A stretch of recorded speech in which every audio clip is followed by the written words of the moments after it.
पद्माक्षश्चित्तपद्मे परिकलयतु मे संगमं संगमेशः।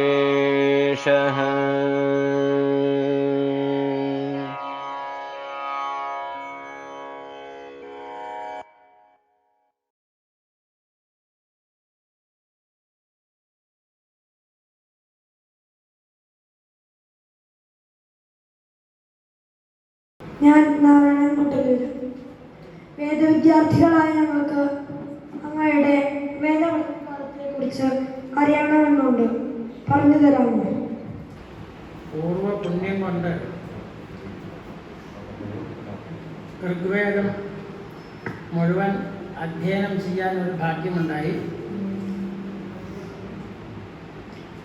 എന്നാൽ സാധാരണ നിങ്ങളെപ്പോലെ ആ വേണ്ട സമയത്ത് അത് മുഴുവൻ പഠിക്കാൻ കഴിയില്ല. കുറച്ച് കാലം വൈകി എന്ന് മാത്രമേ ഉള്ളൂ.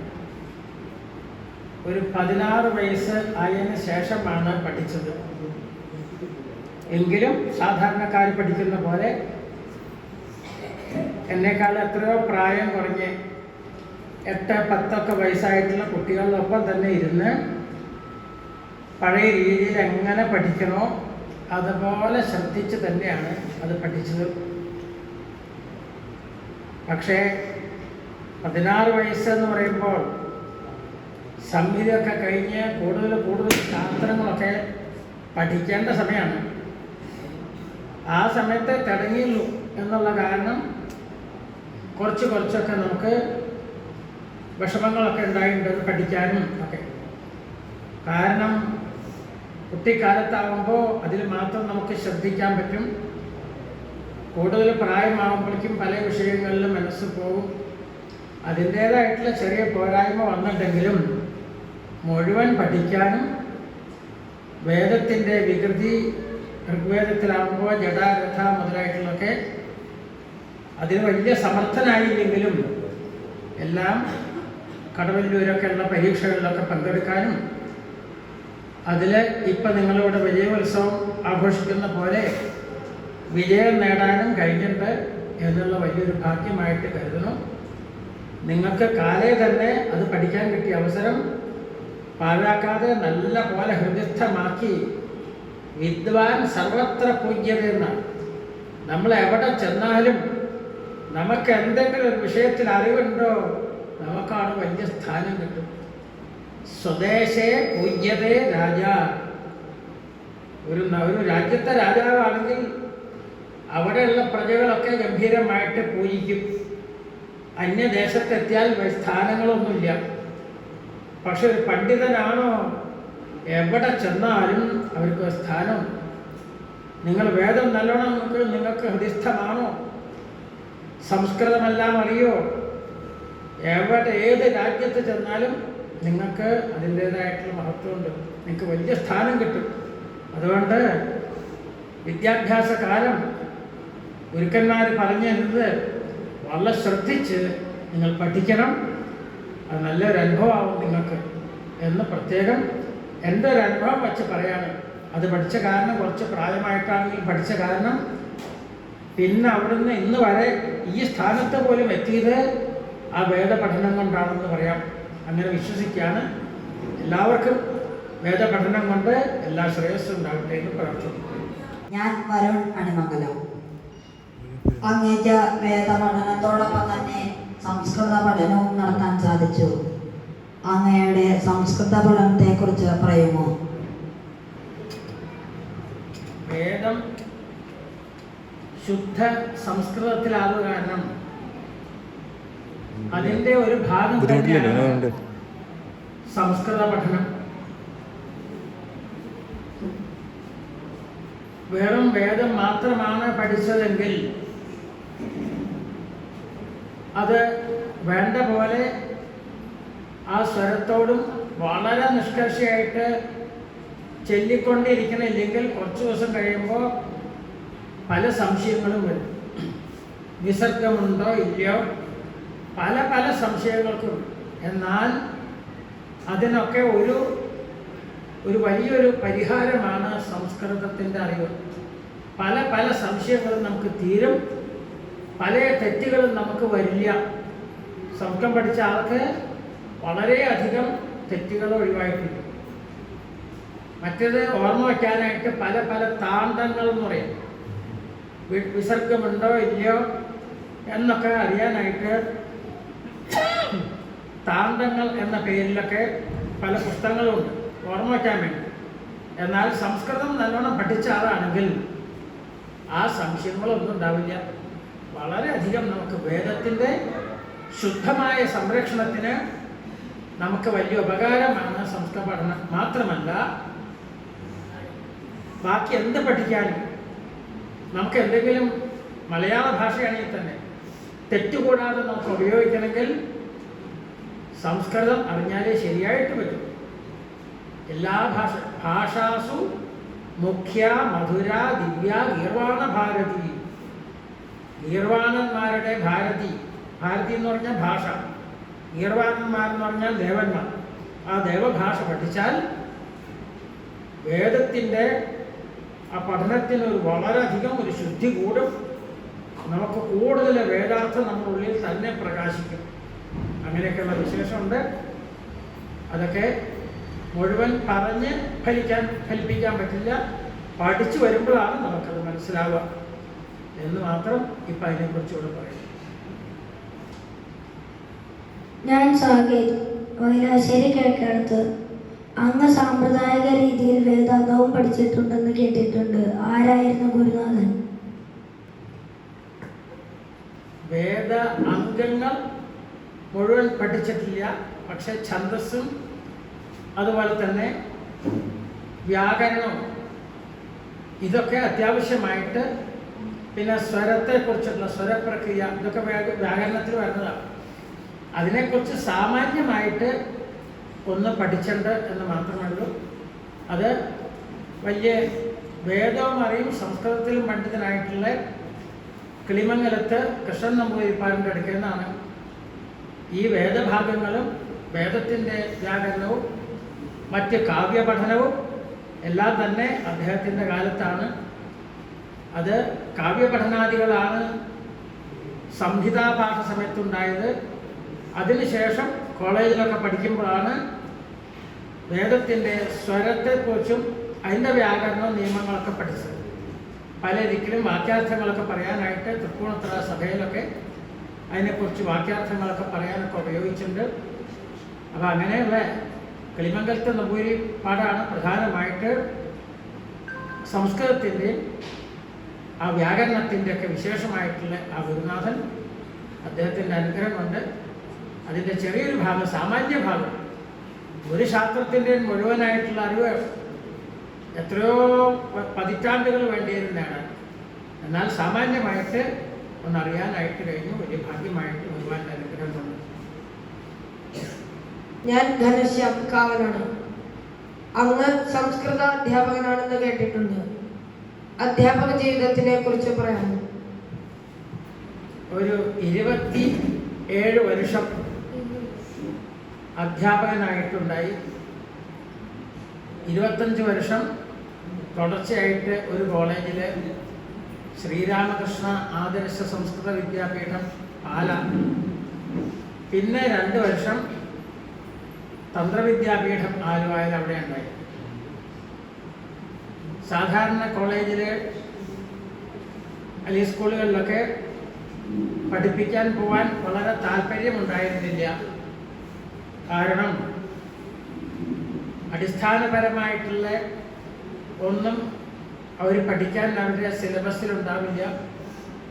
അവർക്കുള്ള പാഠപുസ്തകം എങ്ങനെയെങ്കിലുമൊക്കെ പഠിപ്പിച്ച് തീർക്കണം, അങ്ങനെയാവും. അതിനിടയ്ക്ക് പല പല വിഷയങ്ങളും വന്ന് ആ അധ്യയന ദിവസങ്ങളൊക്കെ നഷ്ടപ്പെടും. അപ്പം പിന്നെ പാഠപുസ്തകത്തിൻ്റെ പകുതി പോലും വേണ്ട പോലെ പഠിപ്പിക്കാൻ പറ്റില്ല. അപ്പോൾ സംസ്കൃത അധ്യാപകൻ എന്ന് പറഞ്ഞിരുന്ന് ഒരു വേണ്ട പോലെ നമുക്ക് തൃപ്തിയായിട്ട് ഒരു കാര്യം നിർവഹിക്കാൻ പറ്റില്ല. അതുകൊണ്ട് അതിൽ താല്പര്യം ഉണ്ടായിട്ടില്ല. അങ്ങനെ ഇരിക്കുമ്പോഴാണ് ശ്രീരാമകൃഷ്ണ ആദർശ സംസ്കൃത കോളേജിൽ പോയി. അവിടെ അന്ന് അതിൻ്റെ പ്രിൻസിപ്പല് വളരെ ശ്രദ്ധയുള്ള ആളായിരുന്നു. നല്ല ശുദ്ധമായ ഉച്ചാരണം വേണം, നല്ല പോലെ സംസ്കൃത ഭാഷ പഠിപ്പിക്കണം, നിർബന്ധമായിട്ട് കർശനമായിട്ടെന്ന് തന്നെ പറയാം. കുട്ടികളെ പഠിപ്പിക്കുന്ന ഒരു കോളേജാണ്. അദ്ദേഹമാണ് എന്നെ അങ്ങോട്ട് കൊണ്ടുപോയത്. അപ്പോൾ അവിടെ ചെന്നപ്പോൾ 25 വർഷവും നല്ല സംതൃപ്തിയോട് കൂടിയിട്ട് തന്നെയാണ് പഠിപ്പിച്ചത്. കുട്ടികൾ 10ാം ക്ലാസ് കഴിഞ്ഞ് ആണ് അവിടെ വരിക. പ്രീ ഡിഗ്രി പഠിക്കാനായിട്ട്, +2 പഠിക്കാനായിട്ട് വരും. സാധാരണ വന്നു കഴിഞ്ഞാൽ അവർ ആ വർഷത്തെ ടെക്സ്റ്റ് അങ്ങോട്ട് പഠിപ്പിച്ചെടുക്കും. 10 വരെ സംസ്കൃതം പഠിച്ചവരെ ഉദ്ദേശിച്ചാണ് അവിടുത്തെ സിലബസ്. സംസ്കൃതം പഠിക്കാതെ 10ാം ക്ലാസ് കഴിഞ്ഞ് വരുന്നതിനാണ് പഠിപ്പിക്കേണ്ടത്. അപ്പോൾ സാധാരണ കോളേജിൽ എന്ത് ചെയ്യും? നിങ്ങൾ താഴെ ക്ലാസ്സിൽ സംസ്കൃതം പഠിച്ചിട്ടുണ്ടോന്നൊന്നും അവർ ചോദിക്കില്ല. അവരവരുടെ ജോലി നിർവഹിക്കും, ആ പാഠം പഠിപ്പിച്ചെടുക്കും. കുട്ടികൾക്ക് അത് മനസ്സിലാവുന്നുണ്ടോ ഇല്ലയോ അതൊന്നും നോക്കാൻ സമയമില്ല അവർക്ക്, കാരണം പോഷൻ ചെയ്യണം. നമ്മളവിടെ എന്ത് ചെയ്യും? അവിടുത്തെ പ്രിൻസിപ്പാലിൻ്റെ സ്വാമിയുടെ ഒരു പ്രത്യേക താല്പര്യം കാരണം സാധാരണ കോളേജ് തുറക്കണതിന് 1.5 മാസം മുൻപ് തന്നെ ക്ലാസ് തുടങ്ങും. പ്രധാനമായിട്ട് 10ാം ക്ലാസ് കഴിഞ്ഞ് വന്ന് ചേരാൻ പോണ പുതിയ വിദ്യാർത്ഥികൾക്ക് ആ 1.5 മാസം എല്ലാ അധ്യാപകന്മാരും വന്നു കഴിഞ്ഞാൽ ആ വർഷത്തെ സിലബസ് പഠിപ്പിച്ച് തുടങ്ങുന്നതിന് മുമ്പ് അവർക്ക് അടിസ്ഥാനപരമായിട്ടുള്ള അറിവുണ്ടാക്കും. അപ്പോൾ ഒരു 1.5 വർഷം എന്ന് പറയും, 1.5 മാസം ആകുമ്പോൾ നല്ല പോലെ സംസ്കൃതത്തിൽ 10ാം ക്ലാസ്സിൻ്റെ ഒരു സ്റ്റാൻഡേർഡ് ഉണ്ടാക്കും 1.5 മാസം കൊണ്ട്. അത് കഴിഞ്ഞിട്ടാണ് പഠിപ്പിച്ചെടുക്കും. അപ്പോൾ അങ്ങനെ പഠിപ്പിക്കുമ്പോൾ ഉയർന്ന കാര്യങ്ങളൊക്കെ പറഞ്ഞ് അവർക്ക് പദ്യങ്ങളുടെ അർത്ഥവും അന്വയം കാര്യങ്ങളൊക്കെ പറയുമ്പോൾ നല്ലോണം മനസ്സിലാവും. അപ്പോൾ അങ്ങനെ ഒരു സൗകര്യം കിട്ടിയ കാരണം മാത്രമാണ് അവിടെ പഠിപ്പിക്കാനായിട്ട് അധ്യാപകനായിട്ട് നിന്നത്. നല്ല സംതൃപ്തിയോടുകൂടി പഠിക്കാൻ കഴിഞ്ഞു. അവിടെ നിന്ന് പഠിച്ചു പോയ ആളുകൾ പിന്നീട് തിരുപ്പതിയിലും അവിടെയൊക്കെ ചെല്ലുമ്പോൾ എവിടെ ചെന്നാലും അവർക്കൊരു ഉയർന്ന സ്ഥാനം ഉണ്ടാകും. അവിടെ പഠിച്ച ആളുകൾ മിക്ക ആളുകളും ഇന്ന് കോളേജുകളിലും സ്കൂളുകളിലും അധ്യാപകന്മാരാണ്. അവർക്കൊക്കെ ഒരു പ്രത്യേക സ്ഥാനമുണ്ട് അവിടെ പഠിപ്പിച്ച്. അതുകൊണ്ട് നല്ല ഒരു അനുഭവമായിരുന്നു. പക്ഷെ ഇതുപോലെ നല്ലോണം പഠിപ്പിക്കണം, കുട്ടികൾക്ക് അത് നല്ലോണം മനസ്സിലാവണം എന്ന് ആഗ്രഹിക്കുന്നവർക്ക് സാധാരണ കോളേജുകളിൽ സൗകര്യം കുറവാകും. കാരണം അവരെ കുറ്റമല്ല, അവർക്ക് പഠിപ്പിക്കാൻ ഏൽപ്പിച്ച പുസ്തകം പഠിപ്പിച്ച് തീർക്കണം. താഴെ പഠിപ്പിക്കാൻ നിന്നുണ്ടെങ്കിൽ താഴെ ക്ലാസ്സിൽ പഠിപ്പിക്കാൻ നിന്നാൽ അവർക്ക് കാര്യം നടക്കില്ല. അങ്ങനെ വരും. നമുക്കത് വേണ്ടി വന്നില്ല. സന്തോഷമായിട്ട് പഠിപ്പിച്ചു. പഠിപ്പിച്ച വിദ്യാർത്ഥികൾ നല്ലോണം പലരും നല്ല സുഖത്തിൽ അറിവുള്ളവരായി എന്നുള്ളൊരു കഥാർത്ഥയുടെ സന്തോഷം അറിയും.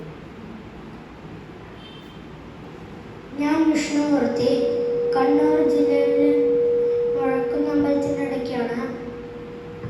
അങ്ങയുടെ അഭിപ്രായത്തിൽ വേദവിദ്യാർത്ഥികൾ വേദപഠനത്തിനോടൊപ്പം മറ്റേതെല്ലാം വിഷയം പഠിക്കണം? വേദം പഠിക്കുന്നു, മറ്റ് വിഷയങ്ങൾ നമ്മൾ എല്ലാ വിഷയവും പഠിക്കണം. എത്രയും നമ്മൾ വിഷയങ്ങൾ പഠിക്കണോ അത്രയും നമ്മുടെ ബുദ്ധിക്ക് വികാസം ഉണ്ടാവും, നമുക്ക് വിശാലമാവും നമ്മുടെ മനസ്സ്. അതല്ലെങ്കിൽ ഏതെങ്കിലും ഒന്ന് പഠിച്ചു കഴിഞ്ഞാൽ അത് മാത്രം ബാക്കിയുള്ളവരൊന്നും നമുക്ക് അറിയില്ല. എന്തെല്ലാം കാര്യങ്ങൾ ഏതെല്ലാം വിഷയങ്ങൾ നമുക്ക് കിട്ടാനുണ്ടാവും. ഓരോരുത്തർ അതിനുവേണ്ടി പരിശ്രമിച്ച് അങ്ങനെ കണ്ടുപിടിച്ചാണ് ശാസ്ത്രങ്ങളൊക്കെ. അത് ലോകത്തിന് മുഴുവൻ ഉപകാരമാണ്. നമ്മൾ പഠിച്ച് എല്ലാം പഠിച്ചിരിക്കുക, വേണ്ടത് നമുക്ക് ഉപയോഗമുള്ളത് കൂടുതൽ ശ്രദ്ധിച്ച് പഠിക്കുക. എല്ലാത്തിനെയും കുറിച്ച് നമുക്ക് സാമാന്യ ജ്ഞാനം, സാമാന്യമായിട്ട് അറിവ്, ഏത് വിഷയമാണെങ്കിലും സാമാന്യമായിട്ട് നമുക്ക് അറിവുണ്ടാവണം. എന്നാൽ മാത്രമേ നമുക്ക് വേണ്ട പോലെ നമുക്കൊരു അന്യനാട്ടിൽ പോയാൽ മറ്റുള്ളവരോട് സംസാരിക്കുമ്പോൾ എല്ലാം നമുക്ക് ആശയം വേണ്ട പോലെ പങ്കുവയ്ക്കാനും കാര്യങ്ങൾ അറിയണമെങ്കിൽ എല്ലാ വിഷയത്തെയും കുറിച്ച് സാമാന്യ അറിവ്. എന്നാൽ നമുക്ക് അത്യന്തം ഉപയോഗിയായിട്ടുള്ള വിഷയത്തെക്കുറിച്ച് നമ്മൾ ഏത് വിഷയമാണോ കൈകാര്യം ചെയ്യുന്നത് ആ വിഷയത്തെക്കുറിച്ച് നല്ല പോലെ കൂടുതൽ അറിവുണ്ടാകും. ഒരാൾ വ്യാകരണം പഠിപ്പിക്കുകയാണ്, അധ്യാപകനാണെങ്കിൽ വ്യാകരണത്തെക്കുറിച്ച് കൂടുതലായിട്ട് നല്ല അറിവുണ്ടാവും. എന്നാൽ വ്യാകരണത്തെക്കുറിച്ച് മാത്രമായിട്ട് അറിവ് പോരാ, മറ്റ് ശാസ്ത്രങ്ങളെക്കുറിച്ചും നല്ല പോലെ അറിവുണ്ടാവും. എന്നാൽ ഇത് കൂടുതൽ നമുക്ക് ഉപയോഗപ്പെടും. ഇത് കൂടുതൽ നമുക്ക് പറഞ്ഞു കൊടുക്കാനും ഉദാഹരണങ്ങൾ പറയാനും ഒക്കെ പറ്റുന്നത് പല വിഷയങ്ങളിൽ അറിവുകൊണ്ടാണ്. പല പല ഉദാഹരണങ്ങൾ കൂടെയല്ലേ ഓരോ കാര്യം നമ്മൾ മനസ്സിലാക്കുക. ഒരു മറ്റു വിഷയങ്ങളൊന്നും അറിയില്ലെങ്കിൽ എന്ത് ഉദാഹരണം പറയാനോ ഒന്നും ഉദാഹരണം പറയാനില്ല. അതുകൊണ്ട് നമ്മുടെ അറിവ് തന്നെ ഏതെങ്കിലും ഒരു വിഷയത്തിൽ അറിവ് കൂടുതൽ നമുക്കതിൽ അറിഞ്ഞു ചെല്ലാൻ മറ്റുള്ള ശാസ്ത്രങ്ങളിലെ അറിവ് വളരെയധികം ഉപയോഗമാകും. മറ്റ് പലതും പഠിച്ച ആളുകൾക്ക് ഓരോന്ന് കാണുകയും കേൾക്കുകയും ചെയ്യുമ്പോൾ കൂടുതലായിട്ട് അറിവുണ്ടാകും. അതുകൊണ്ട് എല്ലാ ശാസ്ത്രങ്ങളും എല്ലാ അറിവുകളും നമ്മൾ ഉൾക്കൊള്ളണം. നമ്മൾ പ്രധാനമായിട്ട് കൈകാര്യം ചെയ്യുന്നതിന് അതിൽ കുറച്ചധികം നമ്മൾ നൈപുണ്യം നേടണം. ഇതാണ്. അതുകൊണ്ട് ഒന്നും അപേക്ഷിക്കേണ്ടതില്ല, നമ്മളെല്ലാം അത് ഗ്രഹിക്കും. ഞാൻ എതിരാൻ വീട്ടിൽ കേട്ടിട്ടില്ല. അങ്ങ് കേരളത്തിലെ അറിയപ്പെടുന്ന ഭാഗവത ആചാര്യനും കൂടിയാണല്ലോ. ഭാഗവതത്തിൽ എങ്ങനെയാണ് ആകൃഷ്ടമായത്? സാഹിത്യം രണ്ട് തരത്തിൽ. വൈദിക സാഹിത്യം വേദവിഷയങ്ങളാണ്. ലൗകിക സാഹിത്യം ലോകത്തിൽ അങ്ങനെ രണ്ട് തരത്തിലുള്ള സാഹിത്യം. അതിൽ ലൗകിക സാഹിത്യത്തിൽപ്പെട്ടതാണ് പുരാണങ്ങൾ, കാവ്യങ്ങളെല്ലാം. ഓരോരുത്തർക്കും ഓരോ താല്പര്യം. അതുപോലെ കാവ്യങ്ങളിലും അങ്ങനെ സാഹിത്യത്തിൽ കുറച്ചധികം ഉണ്ടായിരുന്നു. അത് കാരണം പുരാണങ്ങളും കാവ്യങ്ങളൊക്കെ വായിക്കുന്നതിൽ ഒരു താല്പര്യം കൂടുതലുണ്ട്. അങ്ങനെ വായിച്ചുകൊണ്ടിരിക്കുന്ന കാലത്താണ് ഭാഗവതം വായിക്കാനായിട്ട് ആരംഭിച്ചത്. ഭാഗവത പുരാണത്തിൻ്റെ പ്രത്യേകതയുണ്ട്. ശ്രീമദ് ഭാഗവതം ശാസ്ത്രം. അത് വെറും ഒരു സാഹിത്യം മാത്രമല്ല, അതിൽ പല ശാസ്ത്രങ്ങളും അതിലുൾക്കൊള്ളും. പല പല ശാസ്ത്രങ്ങൾ അറിവുണ്ടെങ്കിലേ ഭാഗവതത്തിൻ്റെ അർത്ഥം മനസ്സിലാക്കാൻ പറ്റും. പിന്നെ വളരെ ഗഹനമാണ്, വ്യാഖ്യാനം വേണം. മറ്റ് പുരാണങ്ങൾക്കൊന്നും വ്യാഖ്യാനത്തിൻ്റെ വലിയ അത്യാവശ്യമില്ല. ലളിതമായിട്ടിരിക്കും, കേൾക്കുമ്പോഴേക്ക് അർത്ഥം മനസ്സിലാവും. ഭാഗവത ശ്ലോകങ്ങൾ അങ്ങനെയല്ല, വളരെ അധികം വിഷമമുണ്ട് അർത്ഥം മനസ്സിലാക്കാനായിട്ട്. അപ്പം അത് വ്യാഖ്യാനങ്ങളും അതൊക്കെ നോക്കിത്തരും. മാത്രമല്ല മറ്റ് പുരാണങ്ങളൊക്കെ നമുക്ക് വായിച്ച് മനസ്സിലാക്കാമെന്നല്ല, ജനങ്ങൾക്ക് അതിൽ താല്പര്യം വളരെ കുറവ്. എന്നാൽ ഭാഗവതത്തിൽ കുറേ അധികം താല്പര്യമുള്ള ആളുകൾ. അപ്പോഴാണ് അത് വ്യാഖ്യാനിക്കണം എന്ന് തോന്നി. സപ്താഹമായിട്ട് 7 ദിവസമായിട്ട് വ്യാഖ്യാനിച്ചു കൊടുക്കുന്ന ഒരു സമ്പ്രദായം ഉണ്ടായിരുന്നു. അപ്പം അങ്ങനെ പലരും അത് പറ്റുമെന്ന് ചോദിച്ചു. അപ്പം ആ രീതിയിൽ പഠിപ്പിക്കാനായിട്ട് തരും, ഭാഗവതം വ്യാഖ്യാനിക്കാനായിട്ട്. അത് സത്രങ്ങളിലായിട്ടും സപ്താഹങ്ങളിലായിട്ടും മറ്റ് പലതരത്തിലും ഭാഗവതം ഏതാനും ചെറിയ ഒരു ഭാഗം മാത്രം. അതിനാകെ എത്രയും മനസ്സിലാക്കാനുണ്ടോ അതിൻ്റെ ഒരു 15% 20% മനസ്സിലാക്കാൻ കഴിഞ്ഞിട്ടുള്ളൂ. പിന്നെയും അനേക ശാസ്ത്രങ്ങളുടെ പരിചയമുണ്ടെങ്കിലേ നമുക്ക് നൂതന ശാസ്ത്രങ്ങളിലെ പോലും അറിവ് അതിനാവശ്യമാണ്. നൂതന ശാസ്ത്രങ്ങൾ, കെമിസ്ട്രി മുതലായിട്ടുള്ള ശാസ്ത്രങ്ങളൊക്കെ പഠിച്ച ആളുകൾക്ക് അതിൽ പറഞ്ഞ കാര്യങ്ങൾ കുറച്ചധികം മനസ്സിലാവും. അവർ വ്യാഖ്യാനിക്കുമ്പോഴാണ് നമുക്ക് മനസ്സിലാവുന്നത്. അപ്പം എല്ലാ ശാസ്ത്രങ്ങളും പുതിയതും പഴയതും എല്ലാം നമുക്ക് എത്രയും പഠിക്കുന്നുവോ ആചാര്യന്മാരുടെ ഗ്രന്ഥങ്ങൾ നമുക്ക് കൂടുതലായിട്ട് മനസ്സിലാക്കാൻ പറ്റും. അങ്ങനെ സപ്താഹമായിട്ട് വായിക്കുന്ന സമ്പ്രദായം വന്നപ്പോഴാണ് അത് വേണമെന്ന് പറഞ്ഞ് ഭക്തന്മാർ പ്രാർത്ഥിച്ചപ്പോൾ അതിനായിട്ട് പോയി. ആദ്യമായിട്ട് വായിച്ച ഒരു പ്രത്യേകത കൂടിയുണ്ട്. ഇവിടെ കുടൽമാണിക്യത്തിൻ്റെ പടിഞ്ഞാറ് ഗോപുരത്തിൻ്റെ മുകളിൽ ഒരു ഹോളുണ്ട്. ആ ഹോളിലാണ് ആദ്യമായിട്ട് വായിച്ചത്. അന്ന് ഒരു സ്വാമിജിയാണ് വായിച്ചത്. അപ്പോൾ ഒപ്പം വായിക്കുന്ന ആൾക്ക് എന്തോ ഒരു മുടക്കത്തിൽ വന്നു. ഉടനെ ബ്രഹ്മസം മുടക്കുക, വായിക്കാൻ ആരെങ്കിലും അത്യാവശ്യമായിട്ട് വരണം. ശരിയെന്നും പറഞ്ഞു. അത് 89-ലാണ്. അന്ന് മുതൽ പിന്നെ തുടർച്ചയായിട്ട് പോയി കഴിഞ്ഞ് 2019 ജൂൺ മാസം ആദ്യത്തെ ആഴ്ച വരെ വായനയുണ്ടാകും. അത് കഴിഞ്ഞപ്പോൾ സന്യാസം സ്വീകരിച്ചു. പിന്നെയും സപ്താഹത്തിന് പോകാറുണ്ട്. അത്യാവശ്യം കുറച്ചൊരു നിയന്ത്രണം നമ്മുടെ ദേവാലയങ്ങളും ജപങ്ങളൊക്കെ അതിനൊന്നും തടസ്സം വരാത്ത രീതിയിലും ഓരോ ക്ഷേത്രത്തിൽ അവിടെ ചെന്നാൽ താമസിക്കാനുള്ള സൗകര്യം നമ്മുടെ ദേവാലയത്തിനും ഭക്ഷണത്തിനും അങ്ങനെയുള്ള എല്ലാത്തിനും സന്യാസ ജീവിതത്തിന് തടസ്സം വരാതെ പല ദിക്കിലും സഭാഗത്തിന് ഇപ്പോഴും പോയിക്കൊണ്ടിരിക്കുകയാണ് അത്യാവശ്യം എന്ന് മാത്രം. അത്രയും താല്പര്യമുള്ള ആളുകൾ വിളിച്ചാൽ ഏതായാലും ഭാഗവതവും നമുക്ക് നല്ല വിജ്ഞാനം തരുന്നതാണ്. വേദാന്ത കാര്യങ്ങളൊക്കെ അതിലുണ്ട്. അതൊരു ശാസ്ത്ര ഗ്രന്ഥം തന്നെയാണ്. അതും കുറച്ചൊക്കെ പരിചയിച്ചാൽ എല്ലാവർക്കും നല്ലത് തന്നെയാണ്. എത്രയും നമുക്ക് അറിവ് നേടാൻ പറ്റുമോ അത്രയും നമുക്ക് നന്മ തന്നെ. ശ്രാവൺ ചെറുമുക്ക്. വേദവും ഭാഗവതവും തമ്മിൽ എന്തെങ്കിലും സാമ്യമുണ്ടോ? ഉണ്ടെങ്കിൽ എന്താണ്? വേദവും ഭാഗവതവും തമ്മിലുള്ള ബന്ധം പത്മപുരാണത്തിൽ പറഞ്ഞിരിക്കുക. എന്താ പറഞ്ഞേക്കണേ? തൽ കഥാസുതു വേദാർത്ഥഃ ശ്ലോകേ ശ്ലോകേ പദേ പദേ.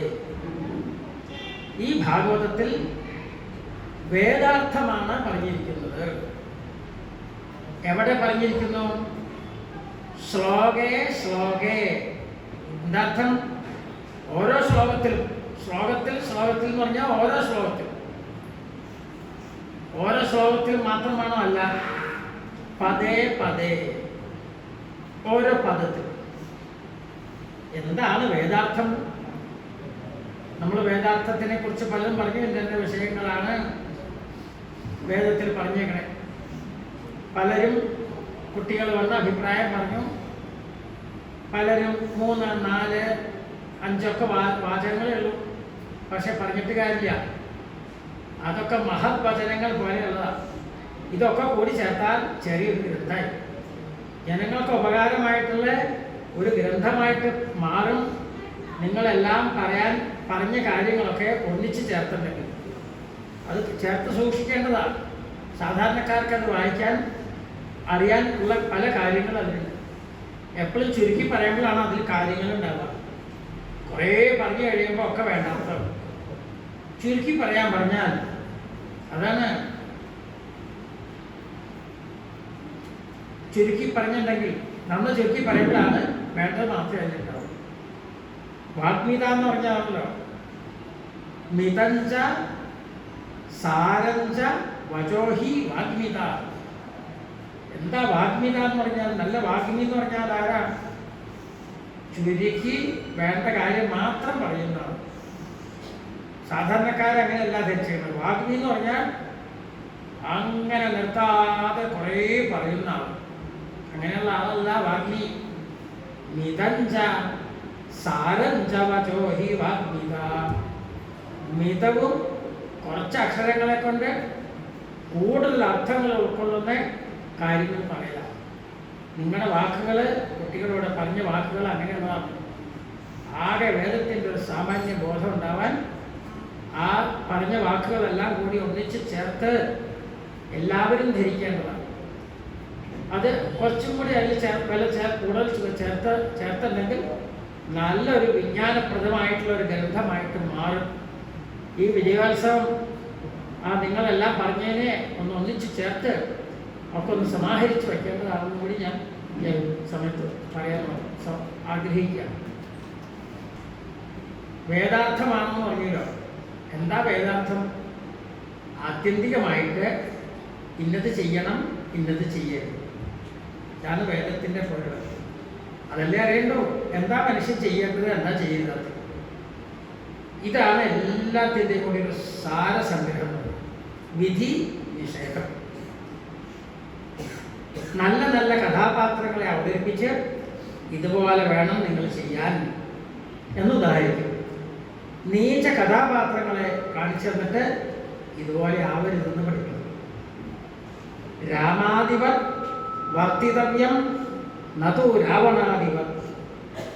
24,000 ശ്ലോകമുള്ള ആദി കാവ്യത്തിൻ്റെ സാര വെറും 16 അക്ഷരങ്ങളെ കൊണ്ട് 24,000 ശ്ലോകത്തെ പറഞ്ഞെന്നിരിക്കുക. എന്താ? രാമനെ പോലെ ആവണം, രാവണനെ പോലെ ആവരുത്. ചില 2 കഥാപാത്രങ്ങളെ അവതരിപ്പിച്ചു. അങ്ങനെ പാണ്ഡവന്മാര്, കൗരവന്മാര് ഇങ്ങനെ 2 തരം കഥാപാത്രങ്ങളുണ്ടാവും. അതിൻ്റെ എന്ത് പഠിക്കണം? നല്ല കഥാപാത്രങ്ങളെ നോക്കിയിട്ട് ഇതുപോലെ വേണം നമ്മൾ എന്ന് പഠിക്കും. നീച കഥാപാത്രങ്ങളിൽ നിന്ന് ഇതുപോലെ ഒരിക്കലും മനുഷ്യനാവരുത്. രാമനെ പോലെ ആവണം, രാവണനെ പോലെ അധപ്പതിക്കരുത് മനുഷ്യൻ എന്നുള്ള വലിയ കാര്യം. ഇതാണ് വേദാർത്ഥം എന്ന് പറയുന്നത്. ഇതാണ് വേദാർത്ഥം. അത് എല്ലാ കഥയിലും നമുക്ക് കിട്ടും. ഏത് കഥ എടുത്താലും ഇങ്ങനെ 2 തരത്തിലുള്ള കഥാപാത്രം ഉണ്ടാവും.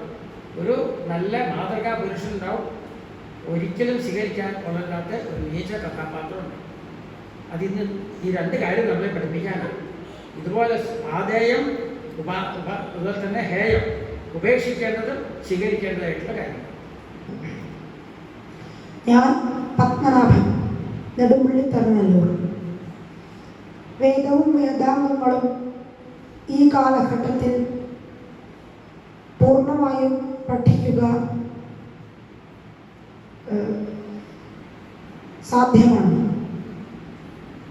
ഇത് മുഴുവൻ പഠിക്കാൻ പറ്റുമെന്ന് ചോദിച്ചു. പരിശ്രമിച്ചാൽ പറ്റും, അത്രയ്ക്കുള്ളത്. ഒരു 8-9 വർഷം ഉണ്ടെങ്കിൽ പഠിച്ചെടുക്കാവുന്നതാണ്. ഈ വേദാംഗങ്ങളൊക്കെ പഠിക്കാനായി കൂടിയിട്ട് ഒരു 10 വർഷം എടുത്താൽ നല്ലോണം പഠിക്കാം. നമ്മൾ അതിനേക്കാൾ എത്രയോ വർഷങ്ങൾ നമ്മൾ വെറുതെ കളയുന്നു. ഓരോ ദിവസവും എത്രയും സമയം വെറുതെ കളയേണ്ടെന്ന് ഓരോന്ന് കണക്കെടുക്കുക, പരിശ്രമം നോക്കുക. ഇങ്ങനെ നോക്കിയാൽ നമ്മൾ പലതിനും സമയമില്ല എന്ന് പറയും. ഉള്ള സമയം മുഴുവൻ ഒരു ഉപയോഗമില്ലാണ്ട് നമ്മൾ കളയുന്നു. അങ്ങനെ കളയാതെ പഠിക്കുകയാണെങ്കിൽ എല്ലാ വേദാംഗങ്ങളും പഠിക്കാൻ പറ്റും. മറ്റേ വേദാംഗങ്ങളൊക്കെ പഠിക്കാൻ വളരെ കുറച്ച് സമയം വേണ്ടൂ. ശിക്ഷ ഇതിങ്ങനെ എത്രയോ വർഷങ്ങളൊന്നും പഠിക്കേണ്ട ആവശ്യമില്ല. നമ്മൾ പ്രായോഗികമായിട്ടുള്ള ശരിയായിട്ടുള്ള ഉച്ചരണം നമ്മൾ പഠിച്ചു കഴിഞ്ഞു. അതെങ്ങനെയാണ് നിയമം പഠിക്കലുള്ളത് പിന്നെ. അപ്പോൾ അതൊക്കെ പഠിക്കാൻ ഒരു 3-4 മാസം കൊണ്ട് 2-3 മാസം കൊണ്ടൊക്കെ പഠിച്ചെടുക്കാൻ പറ്റും. അത് വ്യാകരണം മാത്രമേ ജ്യോതിഷമൊക്കെ കുറച്ചധികം വരും. അത് ജ്യോതിശാസ്ത്രത്തിൽ വലിയ പാണ്ഡിത്യം നേടണമെങ്കിൽ അതുകൊണ്ടുള്ളൂ. വേദത്തിൻ്റെ കാര്യങ്ങൾ, വേദത്തിൽ പറഞ്ഞ കാര്യങ്ങൾ മനസ്സിലാക്കാനാണെന്നുണ്ടെങ്കിൽ അത്രയ്ക്കൊന്നും വിഷമമില്ല. അതുകൊണ്ട് അസാധ്യമായിട്ടുള്ളതല്ല, സാമാന്യമായിട്ട് ആദ്യം പറഞ്ഞ പോലെ വേദാംഗങ്ങളെ കുറിച്ച് നമ്മൾ സാമാന്യമായിട്ടൊന്നും അറിയണം. ഇതൊക്കെ ആ കാവ്യം ഒക്കെ നല്ലോണം പഠിച്ച് ആ സംസ്കൃത വ്യാകരണമൊക്കെ പഠിച്ചു വരുമ്പോൾ പിന്നെ ഇതൊക്കെ നമുക്ക് വലിയൊരാളുടെ ഒന്നും അധികം സഹായമില്ലാതെ തന്നെ നമ്മുടെ ബുദ്ധി കൊണ്ട് തന്നെ നോക്കി മനസ്സിലാക്കാനാവും. അതൊക്കെ അതിനുള്ള പാണ്ഡിത്യം സംസ്കൃത പഠനം കൊണ്ട് നമ്മൾ നേടണം. വ്യാകരണം അല്പം തർക്കം ഒക്കെ ഉണ്ടെങ്കിൽ, കാര്യങ്ങൾ പഠിച്ചിട്ടുണ്ടെങ്കിൽ നമുക്കിതൊക്കെ നേടാനായിട്ട് പറ്റും. അസാധ്യമായിട്ടുള്ളതല്ല എന്ന് ഓർമ്മിപ്പിക്കുന്നു. നമസ്കാരം, ഞാൻ നിരഞ്ജൻ അണിമലയം. വേദത്തിന്റെ അർത്ഥത്തിനാണോ ശബ്ദത്തിനാണോ കൂടുതൽ പ്രാധാന്യം? വേദത്തിൻ്റെ ശബ്ദത്തിന് നല്ല പ്രാധാന്യം. ശബ്ദം മാറ്റിയിട്ടുണ്ടെങ്കിൽ അർത്ഥത്തിനും അവർ വിചാരിച്ച അർത്ഥം വരില്ല. വേദത്തിൻ്റെ എന്ന് വെച്ചെന്താ, ഒരാളുടെ തന്നെ ഒരു കവി എഴുതിയ ഒരു കാവ്യത്തിന് തന്നെ ആ പദങ്ങളൊക്കെ മാറ്റിക്കഴിഞ്ഞാൽ ആ കവി ഉദ്ദേശിച്ച് അർത്ഥം അതിന് വരില്ല.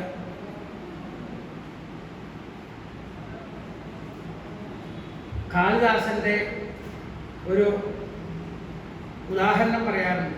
ശാകുന്തളത്തിലെ ഒരു പദം വന്യസരിത്തോ ഗജ ഉന്മമജ്ഞാന്ന്, 5ാമത്തെ സർവ്വത്തിൽ വന്യസരിത്തോ ഗജ ഉന്മമജ്ഞ.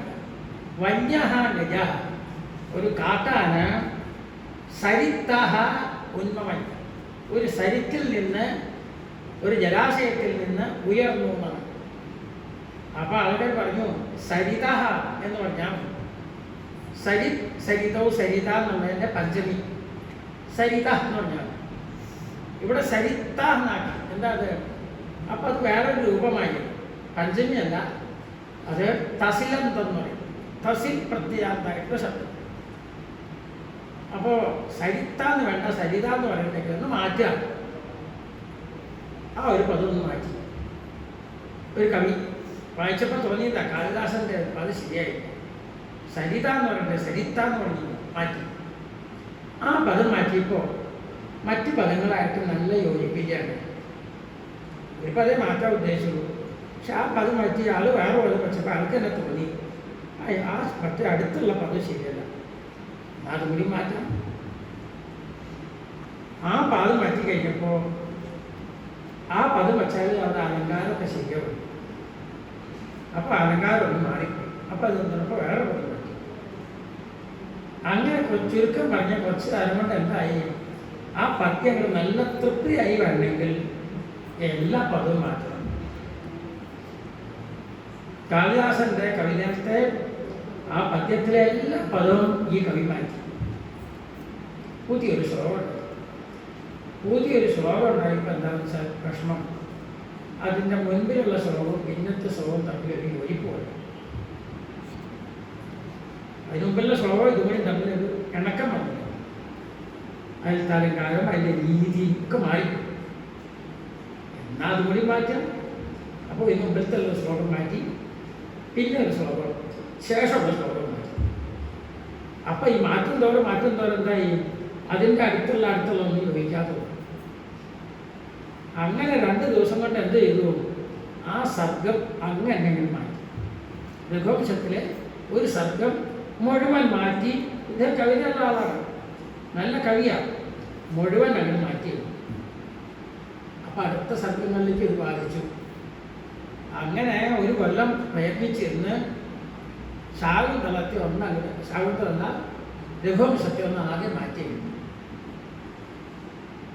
കാളിദാസനെ കേൾപ്പിച്ചു. കാളിദാസനെ കേൾപ്പിച്ച് കൊണ്ടു ചെന്നു. ഇങ്ങനെ ചെയ്തു. നന്നായി കാര്യം. അപ്പം രണ്ട് രഘുവംശം ഉണ്ടായി. ഇപ്പോൾ അങ്ങയുടെ രഘുവംശം അങ്ങയുടെ ഇരുന്നോട്ടെ, ഞാൻ എഴുതിയ രഘുവംശം എൻ്റെ. ഈ മാറ്റാൻ പോലത്തെ പ്രശ്നങ്ങൾ അത്. അപ്പോൾ സാധാരണ കവികളുടെ പോലും അവർ പ്രയോഗിച്ച പദം മാറ്റാൻ നമുക്ക് അവകാശമില്ല. മാറ്റാൻ അവർ വിചാരിച്ച അർത്ഥം കിട്ടില്ല. പിന്നെ ഉണ്ടോ ഋഷിമാരുടെ? അതുകൊണ്ട് ഒരു തരത്തിലും അവരെന്തെല്ലാം ഉദ്ദേശിച്ചു അവരെ എഴുതിയേക്കല്ല. ഋഷി ദർശിക്കണ മന്ത്രത്തെ, മന്ത്രദ്രഷ്ട ഋഷി. അവർ തപസ്സിലിരുന്ന് കണ്ട ശബ്ദ, അതിലിന് യാതൊരു മാറ്റവും വരണ്ട. അതുകൊണ്ട് ശബ്ദത്തിന് പ്രാധാന്യം. ശബ്ദത്തിന് പ്രാധാന്യം വന്നാൽ പിന്നെ അർത്ഥവും പ്രധാനപ്പെട്ടതാവും. ശബ്ദത്തിന് അത്രയും പ്രാധാന്യം ഉണ്ടെന്ന് താല്പര്യം. അതിനുവേണ്ടി ഉദാഹരണം പറയുക. അപ്പം ശബ്ദത്തിനെ മാറ്റാമെന്നോ സ്വരത്തിനെ മാറ്റാമെന്നോ ഒന്നും നമ്മൾ ചിന്തിക്കണ്ട. അതിന് നമുക്ക് അധികാരമില്ല. അത്രയും തപസ്വികൾ അവരുടെ ഉള്ളിൽ നിന്ന് വന്ന ശബ്ദം ദർശിച്ച സത്യം. അതുകൊണ്ട് ഒന്നും കുറിച്ച് ചിന്തിക്കേണ്ടതില്ല. നമ്മൾ അതേപോലെ ശബ്ദം വേണം. അർത്ഥത്തിന് പല അർത്ഥങ്ങളുണ്ട്. നമ്മൾ പറഞ്ഞില്ലേ, ആർക്കോടെ പറഞ്ഞപ്പോൾ കുട്ടികൾ പ്രസംഗിച്ചപ്പോൾ ജ്ഞാനികളെ ജ്ഞാനപ്രദമായിട്ടുള്ള അർത്ഥം സ്വീകരിക്കും, കർമ്മികളെ കർമ്മത്തിന് വേണ്ട അർത്ഥം സ്വീകരിക്കും. എല്ലാം അതിലുണ്ട്, വേണ്ട സ്വീകരിക്കാം. ഇതാണ്. അപ്പോൾ ശബ്ദത്തിന് അത്രയും പ്രാധാന്യമുണ്ട് എന്ന് താല്പര്യം. ഞാൻ വേദപത്മനാഭൻ, കടങ്ങശ്ശേരി തരണല്ലൂർ. അങ്ങനത്തെ വേദത്തിൽ ഏറ്റവും സ്വാധീനിച്ച ഭാഗം ഏതാണ്? വേദത്തില് അങ്ങനെ പ്രത്യേകം സ്വാധീനിച്ച ഒരു ഭാഗം പറയാൻ വിഷമാണ്. കാരണം പല വിഷയങ്ങളും അതിൽ പ്രതിപാദിക്കുന്നു. അനേകം സുഭാഷിതങ്ങൾ അതിലുണ്ട്. പിന്നെ അതിൻ്റെ ഭാഷ്യത്തോടുകൂടി, ഭാഷ്യം കൊണ്ട് നമുക്ക് പൂർണ്ണമായിട്ട് അർത്ഥം മനസ്സിലാവില്ല. പിന്നെ തപസ് വേണം. വളരെയധികം ഗുരുനാഥന്മാരുടെ അനുഗ്രഹവും ചിന്തകളും ഒക്കെ കഴിയാം. എന്നാലും നമുക്ക് അർത്ഥത്തിന് മനസ്സിലാവും. നമ്മൾ അതിനു വേണ്ടി അത്രയും ഓരോ മന്ത്രങ്ങളുടെ അത്ര അർത്ഥം നമ്മൾ ചിന്തിച്ചിട്ടില്ല. അത് കാരണം ഇന്നൊരു ഭാഗം കൂടുതൽ നമ്മളെ ആകർഷിച്ചു എന്ന് പറയാൻ പ്രത്യേകമായിട്ടൊന്നും വേദത്തിൽ തോന്നുന്നില്ല. അനേകം മന്ത്രങ്ങളുണ്ട്. ഒരു ഉദാഹരണമായിട്ട് പറയാൻ പറ്റില്ല. എത്രയോ മന്ത്രങ്ങൾ നമുക്ക് വലിയ അറിവ് പകർന്നിരുന്ന പല കാര്യങ്ങൾ. വേദാന്തപരമായിട്ടുള്ള സൂത്രങ്ങളുണ്ട്. ഭാഗവതം വായിച്ച അതിൻ്റെ വ്യാഖ്യാനം വേണ്ടി വന്നപ്പോഴാണ് വേദത്തിലെ പല സൂത്രങ്ങളെ അർത്ഥം ചിന്ത വേണ്ടി വന്നു. കാരണം വേദാർത്ഥം അങ്ങനെ നാസദാസിയും എന്നൊക്കെ ഉള്ളതിനെ പറഞ്ഞിരിക്കുക ഭാഗവത്തിൽ വ്യാഖ്യാനിച്ച്. ആ മന്ത്രത്തെ കുറേ ശ്ലോകത്തിലാണ് വ്യാഖ്യാനിച്ചത്. പുരുഷ സൂക്തത്തിൻ്റെയൊക്കെ അർത്ഥം ഓരോ സന്ദർഭത്തിൽ വിരാട് പുരുഷൻ്റെ ഉൽപ്പത്തി സമയത്ത് പുരുഷാർത്ഥ മന്ത്രങ്ങളാണ് ഉപയോഗിച്ചത്. അപ്പോൾ ഓരോ ആവശ്യങ്ങൾക്ക് ഓരോ മന്ത്രങ്ങൾ പ്രധാനമായിട്ട് നമുക്ക് ഉപയോഗിച്ചത്. സാഹിത്യപരമായിട്ടും അങ്ങനെ പലതുണ്ട്. അപ്പോൾ ഇന്ന ഒരു മന്ത്രം കൂടുതൽ ആകർഷിച്ചു എന്ന് പറയാൻ പറ്റില്ല. നമ്മൾ ഓരോ വിഷയങ്ങളിൽ കൈകാര്യം ചെയ്യുമ്പോൾ അതിന് പറ്റിയ കാര്യങ്ങളൊക്കെ വേദത്തിൽ കാണുക. അതുകൊണ്ട് ഓരോരോ വിഷയങ്ങൾക്ക് ഓരോരോ ഭാഗങ്ങൾ നമ്മളെ ആകർഷിച്ചു എന്ന് പറയാൻ പറ്റുള്ളൂ. പ്രത്യേകമായിട്ട് ഇതിൻ്റെ ഭാഗം എന്ന് പറയും ഇപ്പം തൽക്കാലം ഒന്നും പറയാനായിട്ട് തോന്നുന്നില്ല. ഞാൻ ഋഷികേശ് കാഞ്ഞിരത്തോട്ടം. ഈ കാലഘട്ടത്തിൽ വേദാധ്യയനത്തിൻ്റെ പ്രസക്തിയെക്കുറിച്ച് നാം പറയണം. വേദ അധ്യയനത്തിന് എല്ലാ കാലത്തും പ്രസക്തി പറഞ്ഞല്ലോ. മനുഷ്യൻ്റെ കർത്തവ്യങ്ങൾ ഇന്ന് ചെയ്യണം, ഇന്ന് ചെയ്യണം.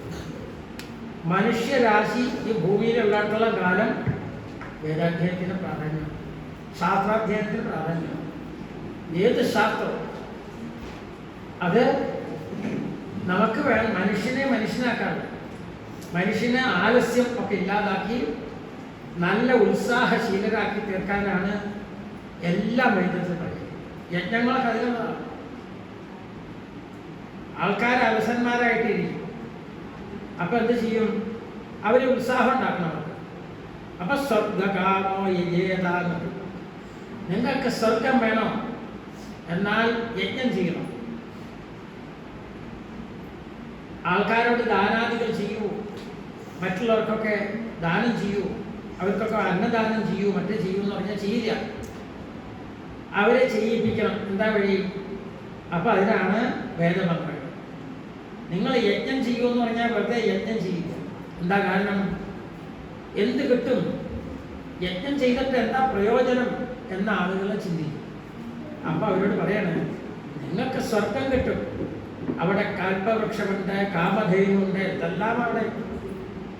അപ്പം അലസന്മാർക്ക് പറ്റുന്നതല്ലേ? കൽപ്പവൃക്ഷം എന്ന് പറഞ്ഞാൽ ആരൊക്കെ ചെന്ന് പറഞ്ഞാൽ മതി, എനിക്ക് ഇന്നത് വേണം, അപ്പം തരും. ഇതാണ് അത്ര കൽപ്പവൃക്ഷങ്ങൾ. കാമധേനു സ്വർഗത്തിലെ പശുക്കൾ, അവരിടയ്ക്കൊക്കെ ചെന്ന ദേവതകളാണ്. ഇന്നത് വേണമെന്ന് പറഞ്ഞാൽ തരും. അപ്പം നമുക്ക് പണിയൊന്നും എടുക്കണ്ട, അവിടെ ചെന്നാൽ തരും. അപ്പം അലസന്മാരൊക്കെ അത് ശരിയെന്ന് വിചാരിക്കും. അപ്പം സ്വർഗത്തിൽ പോകണം. വെറുതെ നിങ്ങൾക്ക് സ്വർഗത്തിലേക്ക് കോണി വെച്ച് കയറാൻ പറ്റില്ല. അതിന് ഈ വേദങ്ങൾ പറഞ്ഞ യജ്ഞങ്ങൾ ചെയ്യുന്നത്. ആ ശരി, യജ്ഞം ചെയ്യാം. വെറുതെ യജ്ഞം ചെയ്യാൻ പറ്റും. എത്രയോ മന്ത്രങ്ങൾ പഠിക്കണം. യജ്ഞങ്ങൾ ചെയ്യണമെങ്കിൽ സ്വരത്തോടു കൂടി അപ്പോൾ അതിലൊക്കെ ശസ്ത്രങ്ങൾ ചെല്ലാം പ്രത്യേക സ്വരത്തിൽ ചെയ്തി അങ്ങനെ ഇതെല്ലാം പഠിക്കണം. അങ്ങനെ എത്ര വേദം പഠിച്ച്, മന്ത്രങ്ങൾ പഠിച്ച്, എത്രയോ കർമ്മങ്ങൾ പഠിച്ച് നല്ല ഉത്സാഹശീലർക്ക് മാത്രമേ കർമ്മങ്ങൾ ചെയ്യാൻ പറ്റൂ. എന്ന് മാത്രമല്ല അതിൽ വരുന്നവർക്കൊക്കെ അന്നദാനങ്ങൾ, മറ്റു ദാനങ്ങൾ, ഇതെല്ലാം വേണം.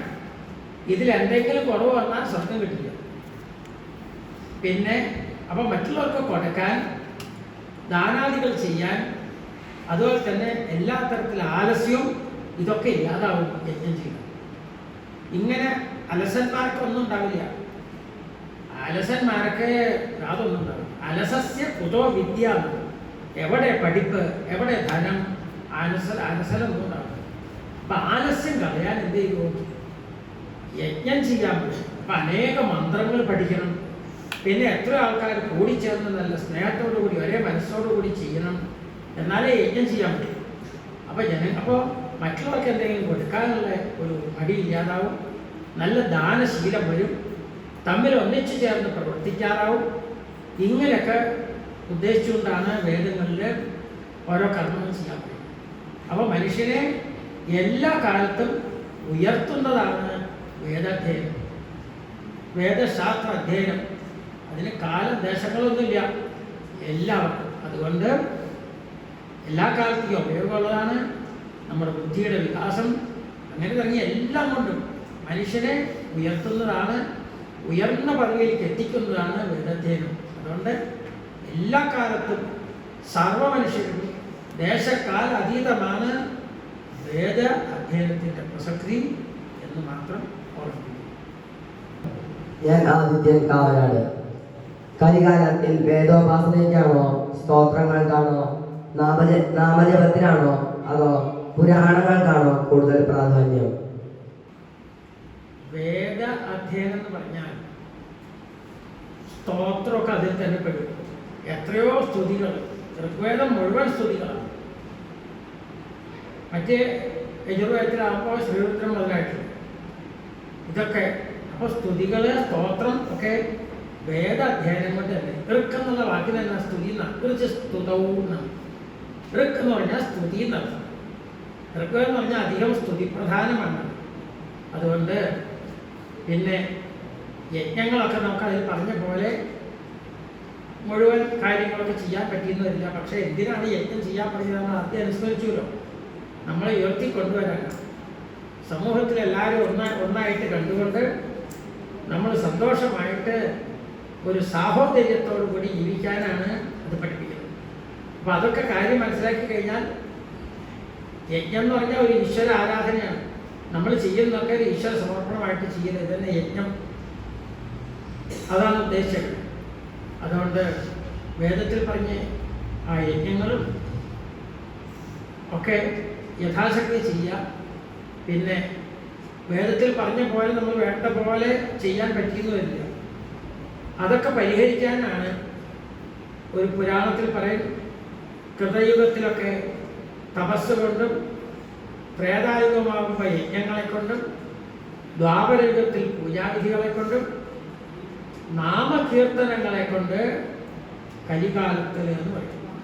അപ്പം നാമം കൊണ്ട് നമുക്ക് കിട്ടുന്നത് എന്തായാലും വേദാധ്യയനം, ശാസ്ത്രങ്ങളുടെ പഠനം, ഇതൊക്കെ വേണം യഥാശക്തി. ഓരോ യുഗത്തിൽ അന്ന് അവരവരുടെ ബുദ്ധിശക്തി അനുസരിച്ച് മനസ്സിലാക്കും.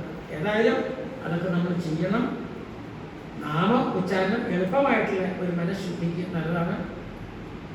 അത് നമ്മൾ ചെയ്യണം. അത് നമ്മൾ നാമം ജപിക്കുമ്പോൾ ആൾക്കാരെ കണക്ക് പിടിച്ച് ജീവിക്കുക.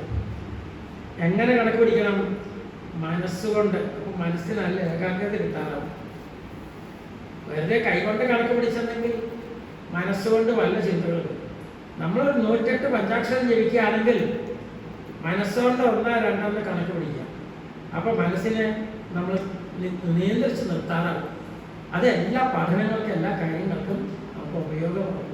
അതുകൊണ്ട് നാമജപവും അത് എളുപ്പമായിട്ടുള്ള മാർഗം. ശാസ്ത്രത്തിലൊക്കെ വേണ്ട പോലെ അവഗാഹം നേടണമെങ്കിൽ, അറിവ് നേടണമെങ്കിൽ അതിൽ വളരെ ഏകാഗ്രത വേണം. അതുപോലെ തന്നെയുള്ള ഒരു ഗുണം ഈ നാമജപങ്ങൾ ഈ നമ്മൾ മനസ്സിൽ കണക്ക് പിടിച്ചുകൊണ്ടാണെങ്കിൽ 100 ഇരട്ടി ഫലം നമുക്ക് ചെയ്യും. അതല്ലെങ്കിൽ ഫലം ഒരു എന്താണെന്ന് പറയാൻ പറ്റില്ല, ചുരുക്കമായിട്ട് നമുക്കൊന്നുണ്ടാവും. നനാം അബുദ്ധ്യാപി മുകുന്ദ കീർത്തനം ദഹത്യഘൗഘാൻ അഹിമാസ്യ താദിശാന്ന് പറയും. അതുകൊണ്ട് ഇന്നതിന് പ്രാധാന്യം ഇങ്ങനെയൊക്കെ പറഞ്ഞിട്ടുണ്ടെങ്കിലും സാമാന്യമായിട്ട് പറഞ്ഞതാണ്. കൃതയുഗത്തിൽ തപസ്, പിന്നെ യജ്ഞങ്ങൾ, പൂജാവിധികൾ, നാമജപം എന്നൊക്കെ പറഞ്ഞു തരുന്നു. എല്ലാപ്പോഴും നമ്മൾ പറ്റുന്ന രീതിയിൽ യഥാശക്തി നമ്മൾ അനുഷ്ഠിക്കണം. അല്ലെങ്കിൽ കാലം കൊണ്ട് എല്ലാം ഇല്ലാതാവും. ഇതൊക്കെ നമ്മൾ സംരക്ഷിക്കേണ്ടതാണ്. ഇതൊക്കെ മനുഷ്യന് മാത്രമേ പറ്റുള്ളൂ, മനുഷ്യൻ്റെ കർത്തവ്യമാണ് എന്ന് മാത്രം ഈ വിഷയത്തെക്കുറിച്ച് പറയണം. ഞാൻ നാഗരാജൻ പയ്യപ്പള്ളി. ശങ്കരാചാര്യ പരമ്പരയിൽപ്പെട്ട നടുവിൽ മഠത്തിനെ കുറിച്ച് ഒന്ന് പറയാമോ? ആ പരമ്പരയെ കുറിച്ച് ഇവിടെ വിദ്യാർത്ഥികൾ പറയുമ്പോൾ അതിനെക്കുറിച്ചൊന്ന് സൂചിപ്പിച്ചു. വലിയ കർമ്മഠനായിരുന്നു കുമാരില ഭട്ടൻ എന്നൊരാൾ. അദ്ദേഹത്തിൻ്റെ ശിഷ്യനാണ്, പ്രധാന ഒരു ശിഷ്യനാണ് ആയിരുന്നു മണ്ഡനമിശ്ര എന്നാണ് അദ്ദേഹത്തിൻ്റെ സ്ഥാനത്ത്. അദ്ദേഹമാണ്. അപ്പോൾ അക്കാലത്ത് ആചാര്യസ്വാമികളുടെ ആ കാലത്ത് കർമ്മ മാർഗങ്ങളൊക്കെ, കർമ്മകാന്ഡം മുഴുവൻ വേദത്തിനെ നിഷേധിക്കുന്ന ആളുകൾ വന്ന് അതൊക്കെ ഇല്ലാതാക്കി. യജ്ഞങ്ങളും എല്ലാം തന്നെ ഇല്ലാതാക്കി. വേദവിശ്വാസികളല്ലാത്ത ആൾക്കാർ വന്നു അതൊക്കെ മലിനമാക്കി തീർത്തു, ഇല്ലാതെ തന്നെ. അപ്പം അതിനെ ഉദ്ധരിക്കാൻ കാരണം വലിയ ശക്തന്മാരിൽ ഒരാളാണ് ആയിരുന്നു കുമാരില ഭട്ടൻ. അതേപോലെ തന്നെ ശക്തനായിരുന്നു മണ്ഡലമിശ്രൻ. കർമ്മം ചെയ്യണം എന്ന് പറഞ്ഞ് കർമ്മം മാത്രം ചെയ്താൽ മതി. പിന്നെ ഉയരണം, ചിത്തശുദ്ധിക്ക് കർമ്മം ചെയ്ത് പിന്നെ വേദത്തിൻ്റെ ശരിയായിട്ടുള്ള ജ്ഞാനം അത് പഠിക്കണം. അതൊന്നും വേണ്ടാതെന്ന് പറഞ്ഞ് ഒക്കെ കർമ്മം മാത്രമേ ഉള്ളൂ എന്ന് പറഞ്ഞ് അവിടെ നിന്നു. അങ്ങനെയുള്ള കർമ്മഠന്മാരായിരുന്നു ഈ മണ്ഡലമിശ്രാദികൾ. അതുപോലെ പല ആളുകളുണ്ട്. അപ്പം അവരായിട്ട് ചർച്ച ചെയ്ത് വാദപ്രതിവാദം ചെയ്ത് ശാസ്ത്രത്തെക്കുറിച്ച് ചർച്ച ചെയ്ത് കർമ്മം മാത്രമല്ല ഒരു പടി കൂടി നമുക്ക് കയറേണ്ടതുണ്ട് എന്ന് ശങ്കരാചാര്യർക്ക് അത് സമ്മതിക്കേണ്ടി വന്നു. മണ്ഡലമിശ്രൻ തോറ്റുണ്ടെങ്കിൽ ശിഷ്യനാവാന്നാണ് ആദ്യം തീരുമാനിച്ചത്. അങ്ങനെ വാദത്തിൽ തോറ്റ് ജ്ഞാനകാണ്ഡത്തെ അംഗീകരിക്കേണ്ടി വന്നു. ജ്ഞാനകാണ്ഡത്തെ അംഗീകരിക്കേണ്ടി വന്നു എന്ന് മാത്രമല്ല, അവിടെ എത്തിയാലേ സർവ്വതും പൂർണ്ണമാകുള്ളൂ. ശരിയായിട്ടുള്ള ജ്ഞാനാദേവത്തു കൈവല്യം, ശരിയായിട്ടുള്ള ജ്ഞാനം നേടാത്തിടത്തോളം കാലം ഒന്നും പൂർണ്ണമല്ല എന്ന് സമർത്ഥിച്ചു. അങ്ങനെ ശിഷ്യനായിട്ട് തീർന്നു സുരേശ്വരാചാര്യ. അദ്ദേഹത്തിൻ്റെ പ്രധാന 4 ശിഷ്യന്മാർ തൃശ്ശൂരിൽ 4 മഠങ്ങൾ സ്ഥാപിച്ചു. അതാണ് വടക്കേ മഠം, നടുവിൽ മഠം, ഇടയിൽ മഠം, തെക്കേ മഠം. 4 ശിഷ്യന്മാർ, 4 മഠം. അപ്പം അതിൽ നടുവിൽ മഠമാണ് സുരേശ്വരാചാര്യ സ്ഥാപിച്ചത്. അദ്ദേഹത്തിൻ്റെ പ്രധാന ശിഷ്യനാകുന്നു വില്വമംഗലം സ്വാമിയാകുന്നു. അദ്ദേഹത്തിൻ്റെ കാലം മുതൽ ആ പരമ്പരയാണ് ഇന്ന് നിലനിൽക്കുന്ന വില്വമംഗലം സ്വാമിയാർ. പക്ഷേ 2 പേര്. അപ്പോൾ ആൾക്ക് സംശയം. വില്വമംഗലമുണ്ട്, അതുപോലെ തന്നെ വില്ലുമംഗലം, കോദണ്ഡമംഗലം എന്നാ പറയാം. അപ്പോൾ അത് കൂടിയിട്ട് എന്തായി, നല്ല ഉച്ചാരണമല്ലാത്ത കാരണം വില്ലുമംഗലം എന്ന് പറയും. അത് വില്ലുമംഗലമാണ്. ചിലരൊക്കെ പേരൊക്കെ ചോദിച്ചാൽ നമുക്ക് കേട്ടാൽ മനസ്സിലാവില്ല എന്താ പറയണേ, അങ്ങനെയൊക്കെ വരും. എന്നുവെച്ചാൽ ഉച്ചാരണം ശരിയില്ലാത്ത കാരണം. അപ്പോൾ വില്ലുമംഗലമാണോ വില്വമംഗലമാണോ, അതുകൊണ്ടാണ് സംശയം. ഇത് വില്വമംഗലം, മറ്റൊന്നുള്ളത് വില്ലുമംഗലം. അങ്ങനെ. അപ്പോൾ വില്വമംഗലത്തിൻ്റെ പരമ്പരയാണ് ദിവാകരൻ എന്നായിരുന്നു അദ്ദേഹത്തിൻ്റെ പേര്. അതിനെക്കുറിച്ച് കാവ്യമുണ്ട്, സംസ്കൃതത്തിലൊരു കാവ്യമുണ്ട്, അതിലങ്ങനെ പ്രത്യേകം പറയുന്നുണ്ട്. അദ്ദേഹമാണ് സ്ഥാപിച്ചത്. പിന്നെ ആ ശിഷ്യ പരമ്പര അത്ര ആൾക്കാർ അന്ന് മുതലാണ്. അദ്ദേഹമാണ് വലിയ ഭക്തനുമാകുന്നത്. അദ്ദേഹമാണ് ഭഗവാനെ അനന്തങ്കാട്ടിൽ, തിരുവനന്തപുരത്ത് അനന്തങ്കാട് എന്ന പ്രദേശത്തിൻ്റെ പേര്, അവിടെ ആദ്യമായിട്ട് ദർശിച്ചു. ഭഗവാൻ വില്വമംഗലത്തിന് കാസർഗോഡ് നിന്ന് പോയി അനന്തങ്കാട്ടിൽ വന്നോളൂ എന്ന് പറഞ്ഞു. അവിടെ കാണാൻ കഴിയും. അവിടെയാണ് പത്മനാഭസ്വാമി ക്ഷേത്രമൊക്കെ പണിത് കഴിയുന്നത്. വില്വമംഗലത്തിൻ്റെ സമാധിസ്ഥലവും ആ ക്ഷേത്രമൊക്കെ പത്മനാഭസ്വാമി ക്ഷേത്രത്തിൻ്റെ പടിഞ്ഞാറ് മലയിൽ ഇന്നുമുണ്ട്. ആ മഠമൊക്കെ ഇന്നുമുണ്ട്. അദ്ദേഹത്തിൻ്റെ ഉപാസന സ്ഥലമാണ്, സമാധി സ്ഥലമാണ്. അങ്ങനെയൊക്കെയാണ്. അപ്പോൾ ആ പരമ്പരയാണ് നടുവിൽ മഠത്തിൻ്റെ പരമ്പര. വേദത്തിന്റെ വികൃതി പ്രയോഗങ്ങൾ ഉപാസനയാണോ അതോ കേവലം ബൗദ്ധിക വ്യായാമമാണോ എന്ന് പറഞ്ഞുതരാമോ? വേദത്തിൻ്റെ സംരക്ഷണത്തിന് വേണ്ടി പല ഋഷിമാരും പല മാർഗങ്ങളും പറഞ്ഞു തന്നത്. വേദ സംരക്ഷണമാണ് അതിൻ്റെ പ്രധാന ലക്ഷ്യം. വേദത്തിൻ്റെ അക്ഷരത്തിനോ സ്വരത്തിനോ ഒരു മാറ്റം വരാൻ പാടില്ല. സ്വരം മാറിയാൽ അർത്ഥം മാറും. ഇന്ദ്രൻ്റെ ശത്രു എന്നുദ്ദേശിച്ച് സ്വരം മാറിയപ്പോൾ ഇന്ദ്രൻ ശത്രുവായിട്ട് മാറും. ഇന്ദ്രസ്യ ശത്രു എന്നാണ് ഉദ്ദേശിച്ചത്.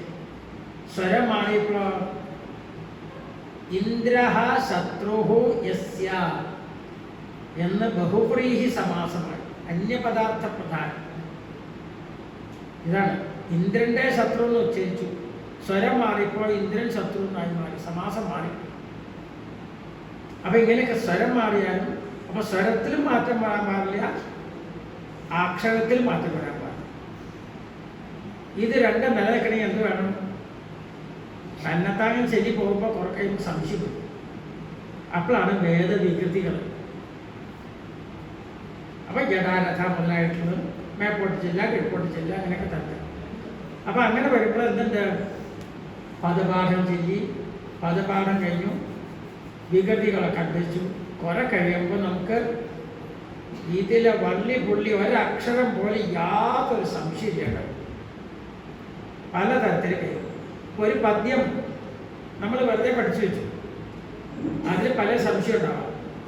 അതൊക്കെ പദച്ഛേദം ചെയ്ത് പുല്ലിംഗമാണോ സ്ത്രീലിംഗമാണോ നൗസലിംഗമാണോ തിരിച്ചറിഞ്ഞു ഒക്കെ തമ്മിൽ യോജിപ്പിച്ചു കഴിഞ്ഞാലോ പിന്നെ സംശയമൊന്നുമില്ല. അതല്ലെങ്കിൽ വേറൊരു പദ്യമാകുമ്പോൾ കുറച്ച് കഴിയുമ്പോൾ അതൊക്കെ സംശയം വരും, അക്ഷരങ്ങൾ സംശയം വരും. അപ്പോൾ അതൊക്കെ പദച്ഛേദമൊക്കെ ചെയ്ത് അങ്ങനെ ചെയ്തു വരുമ്പോൾ പദപാഠമൊക്കെ കഴിഞ്ഞ് വരുമ്പോഴേക്കും തന്നെ കുറേ തെറ്റും കഴിയും. ആ പദപാഠത്തിൽ പോലും സംശയം തീർക്കാനാണ് വികൃതികൾ. അങ്ങനെ വികൃതി പാഠങ്ങൾ ജനരഥാദികളൊക്കെ ചെല്ലുമ്പോൾ 8 തരത്തിലുണ്ട്. അതൊക്കെ ചെല്ലി വരുമ്പോഴേക്കും എന്തായി? സംഹിതയിൽ യാതൊരു സംശയം, സ്വരത്തിനോ അതുപോലെ തന്നെ അക്ഷരത്തിനോ ഒന്നും ഒരു സംശയം നോക്കില്ല. അപ്പോൾ ചുരുക്കം പറഞ്ഞാൽ വേദസംഹിതയുടെ യാതൊരു തെറ്റും കൂടാതെയുള്ള സംരക്ഷണത്തിനാണ് വേദവികൃതികളെല്ലാം തന്നെ. അപ്പം അതിൻ്റെ കൂടെ നമ്മുടെ ബുദ്ധി വ്യാപാരം കൂടിയും വർദ്ധിക്കും, ബുദ്ധിശക്തി കൂടി അതിൽ വർദ്ധിക്കുന്നു മാത്രം. ഉദ്ദേശം വേദസംരക്ഷണമാണ്. ഒരു കാലത്ത് മാറ്റം വരരുത്, അക്ഷരത്തിലോ സ്വരത്തിലോ മാറ്റം വരരുത് എന്ന് മാത്രം ഉദ്ദേശം. അതിന് വേണ്ടിയിട്ടാണ് വികൃതി. ഞാൻ ശിവൻ, ഭാഗവത പ്രഭാഷകൻ കൂടിയാണല്ലോ ഒന്ന്. ഭാഗവതത്തിൽ എപ്പോഴും ഓർക്കേണ്ടതായ ഒരു കഥയോ ശ്ലോകമോ ഉപദേശിക്കാമോ? ഭാഗവതത്തിലെ എപ്പോഴും ഓർക്കേണ്ട ശ്ലോകങ്ങൾ എന്ന് പറഞ്ഞാൽ 11,000 ശ്ലോകങ്ങൾ, ഒന്നും കളയാവുന്നില്ല. ഒരു കെട്ടിടം പണിതിരിക്കുന്നു, ഇതിലേറ്റവും നല്ല കല്ല് എടുക്കാൻ പറ്റുമോ? പറ്റില്ല. അതുപോലെ കാരണം തമ്മിൽ ബന്ധപ്പെട്ടതാണ്, എല്ലാം വേദാർത്ഥമാണെന്ന് ആദ്യം പറയുന്നത്. എന്നാൽ എപ്പോൾ കഥ എനിക്ക് ഞാൻ കിടക്കണില്ല, ഞാനൊരു ഉദാഹരണം പറയുന്നു. ഭാഗവതത്തിലെ ഒരു ശ്ലോകമെങ്കിലും നിത്യം ആൾക്കാർ പഠിക്കട്ടെ എന്ന് വിചാരിച്ച് കുട്ടിക്കാലം മുതൽ ഒരു ശ്ലോകം പഠിപ്പിക്കും. പണ്ട് കാലത്ത് ചെറിയ കുട്ടികളെ പോയി ഞാനൊരു 3-4 വയസ്സായപ്പോൾ അപ്പോൾ പഠിച്ച ശ്ലോകം നിങ്ങളും കേട്ടിട്ടുണ്ടാവും. ഭാഗവത്തിലാണെന്ന് അറിയണത് 35 വർഷം കഴിഞ്ഞിട്ടാണ്. പഠിക്കൽ 3ാമത്തെ വയസ്സിൽ കഴിഞ്ഞിട്ട്. ഭാഗവത്തിലെ ശ്ലോകത്ത് ഭാഗവതം വായിച്ചിറങ്ങിയപ്പോഴേ ഇറങ്ങുന്നത്. കൃഷ്ണായ വാസുദേവായ ഹരയേ പരമാത്മനെ പ്രണതക്ലേശനാശായ ഗോവിന്ദായ നമോ നമഃ. കേൾക്കാത്തവരുണ്ടാവില്ല. ഇത് ഭാഗവത്തിലെ ശ്ലോകം. 10ാമത്തെ സ്കന്ധത്തിൽ 73ാമത്തെ അധ്യായത്തിൽ 16ാമത്തെ ശ്ലോകം. ജരാസന്ധൻ്റെ തടവിൽ കിടക്കുന്ന രാജാക്കന്മാരെ മുഴുവൻ കൃഷ്ണൻ രക്ഷിച്ചു.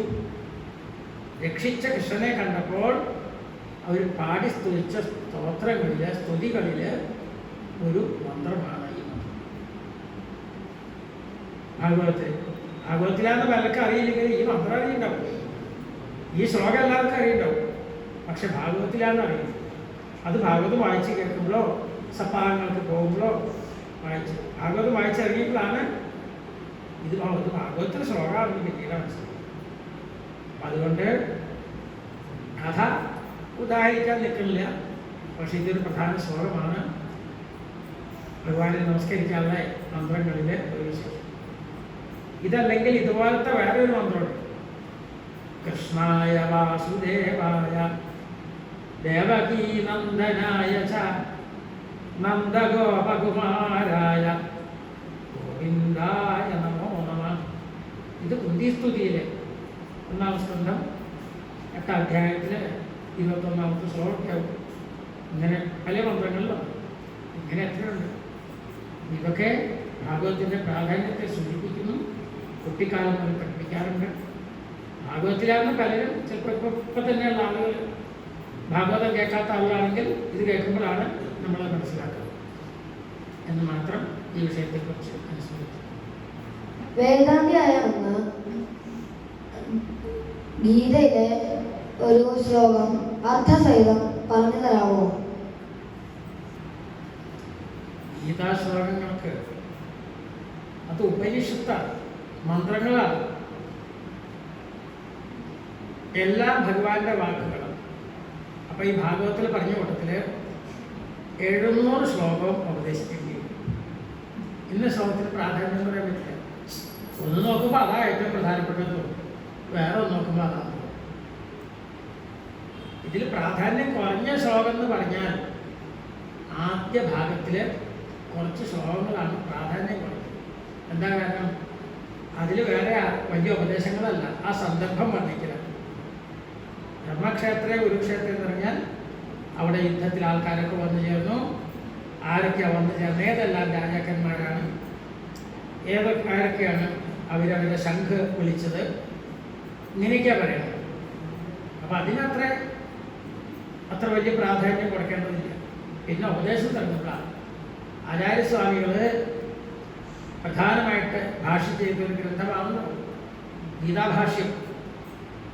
സൂത്രഭാഷ്യമുണ്ട്, ഗീതഭാഷ്യമുണ്ട്, ഉപനിഷത്ത് ഭാഷ്യമുണ്ട്.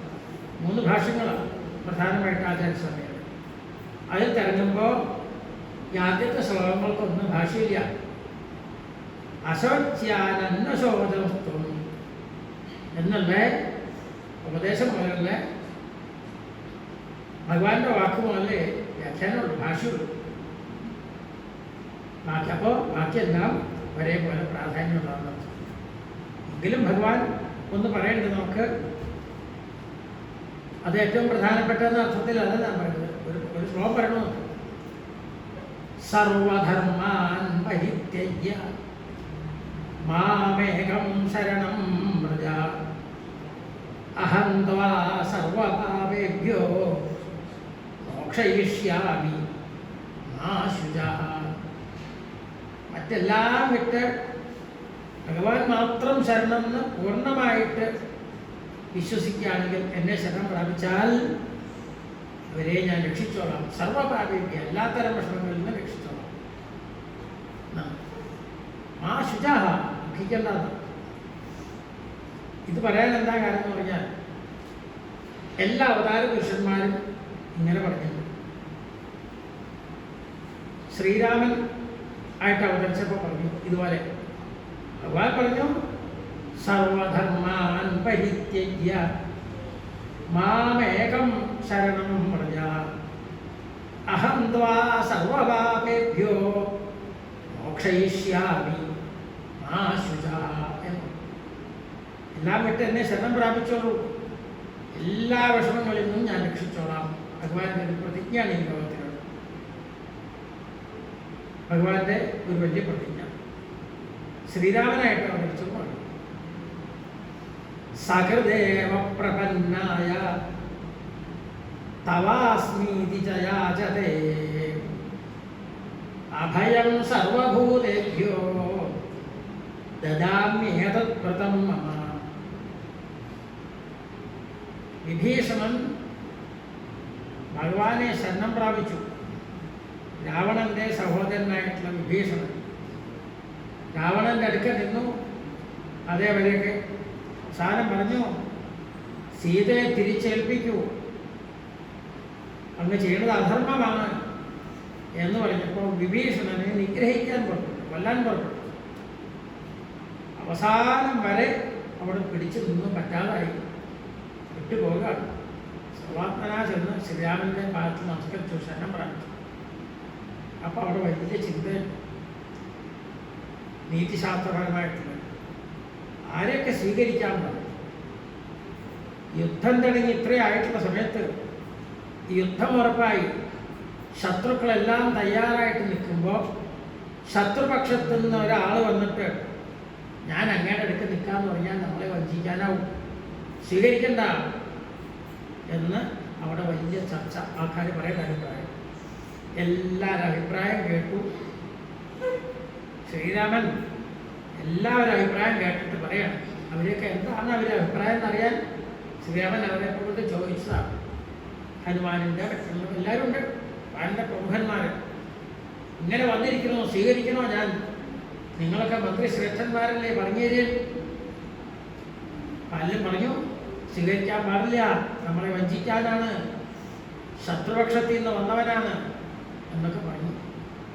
ഇതൊക്കെ കേട്ട് കഴിഞ്ഞ് ഭഗവാൻ അവസാനം പറഞ്ഞു, ഇനി ശത്രുപക്ഷമല്ല, ഏത് പക്ഷത്തു നിന്ന് വന്നാലും വേണ്ടില്ല, ആരും വന്നാലും വേണ്ടില്ല, എനിക്ക് ഈ അവതാരത്തിലൊരു വ്രതമുണ്ടെന്ന്. എന്താ വ്രതം? സകൃദേവ പ്രപന്നായ. സകൃത് എന്ന് പറഞ്ഞാൽ ഒറ്റ പ്രാവശ്യം മതി എൻ്റെ അടുക്ക വന്നിട്ട് ഞാൻ അങ്ങയുടെയാണ്, എന്നെ രക്ഷിക്കണേ, അന്യഥാ ശരണം നാസ്തി ത്വമേവ ശരണം മമ എന്ന് പറഞ്ഞു കഴിഞ്ഞാൽ അത് വിഭീഷണ, രാവണ, കുംഭകർണ ആരായും പറ്റില്ല. എനിക്ക് രാക്ഷസന്മാരെന്നോ അസുരന്മാരോ ദേവന്മാരോ ഈ ഭേദമൊന്നുമില്ല. എൻ്റെ അടുക്ക വന്ന് നമസ്കരിച്ചു കഴിഞ്ഞാൽ അവനെ രക്ഷിക്കുകയാണ് എൻ്റെ വ്രതം. അതുകൊണ്ട് യാതൊരു ചിന്തയും വേണ്ട, ഞാൻ സ്വീകരിച്ചു കഴിഞ്ഞു. ശ്രീരാമൻ്റെ ഒരുപാട് ഇങ്ങനെ എല്ലാ അവതാര പുരുഷന്മാരും ഭഗവാൻ ഓരോ സമയത്ത് അവതരിച്ചപ്പോഴും ഓരോ തരത്തിൽ പറഞ്ഞു. അതുകൊണ്ട് അപ്പം അതിനെ നമുക്കൊരു പ്രധാനമായിട്ട് കരുതാം. ഈ അർത്ഥത്തിൽ പഴയ കപില മഹർഷിയാണെങ്കിലും എല്ലാം തന്നെ ഇതുപോലെ പറഞ്ഞിട്ടുണ്ട്, എന്നെ പ്രാപിച്ചവരെ എല്ലാ തരത്തിലും ദുഃഖത്തിൽ നിന്ന് ഞാൻ മോചിപ്പിക്കുന്നു. ഇത് ഭഗവാന്റെ ഒരു സാർവത്രികമായിട്ടുള്ള എല്ലാ അവതാരത്തിലുള്ള ഒരു ഉപദേശമായിട്ട് നമുക്ക് കരുതാം. അതുകൊണ്ട് ആ ഒരു നിയമം വച്ചുകൊണ്ടാണ്, ആ ഒരാശയം വച്ചുകൊണ്ടാണ് ഇപ്പോൾ ഗീതയിലത്തെ പ്രധാന ശ്ലോകം എന്ന് പറഞ്ഞാൽ ആ ഒരാശയത്തിൻ്റെ ബലത്തിലാണ് സർവധർമാൻ പരിത്യജ്യ മാമേകം ശരണം വ്രജ അഹം ത്വാ സർവഭാവേഭ്യോ മോക്ഷയിഷ്യാമി മാ ശുചഃ. ഈ ശ്ലോകത്തിന് വളരെയധികം അർത്ഥമുണ്ട്. എത്രയാണെന്നൊന്നും പറയാൻ ഇപ്പോൾ പറ്റില്ല. പൂർവപക്ഷം, സംശയം വരുന്ന ചോദ്യം, പിന്നെ ഉത്തരം, വീണ്ടും സംശയം. ആദ്യം സർവ്വധർമ്മങ്ങൾ അനുഷ്ഠിക്കാൻ പറഞ്ഞു, ഇപ്പോൾ ഉപേക്ഷിക്കാൻ പറയണം. എന്ത് ധർമ്മങ്ങൾ അപേക്ഷിക്കരുത്, എന്തൊക്കെ സ്വീകരിക്കേണ്ടത്, ഇങ്ങനെ എടുത്തെന്നും സംശയം. വളരെ അർത്ഥഗൗരവമുള്ള ഒരു പദ്യമാണെന്ന് മാത്രം മനസ്സിലാക്കുക.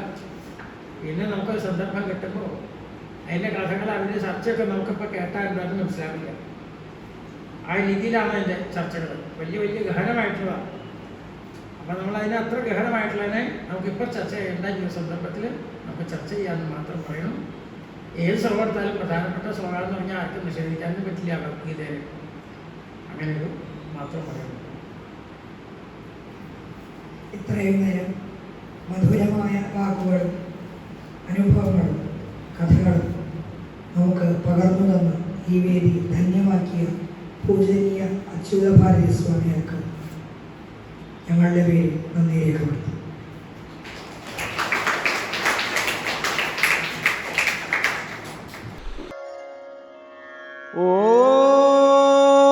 ഓം നമഃ പ്രണവാർത്ഥായ ശുദ്ധജ്ഞാനൈകമൂർത്തയേ നിർമ്മലായ പ്രശാന്തായ ദക്ഷിണാമൂർത്തയേ നമഃ.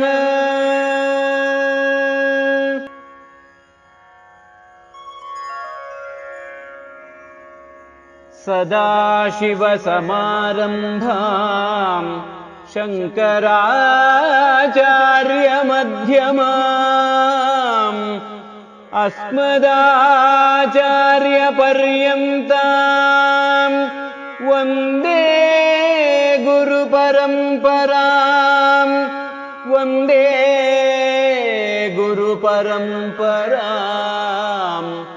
വന്ദേ ഗുരുപരംപരാം.